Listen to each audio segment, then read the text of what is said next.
Bismillahirrahmanirrahim. Lewat kesempatan ini kami mohon kepada seluruh warga masyarakat yang mengikuti Jalan Sehat di pagi hari ini.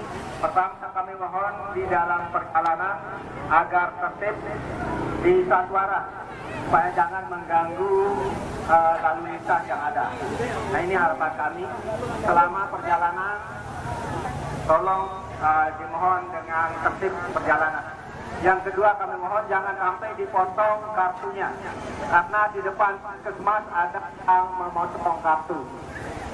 Baiklah, untuk mempersingkat waktu, Jalan Sehat menyambut hari ulang tahun Desa Mekarsari yang ke-13, kami nyatakan resmi dibuka dengan ucapan Bismillahirrahmanirrahim.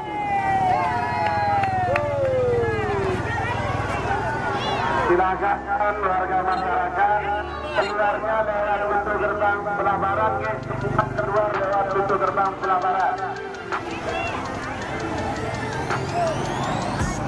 Nanti kuponnya akan digunting oleh panitia di sepanjang perjalanan. Yang belum dapat kupon bisa menunggu sebentar di depan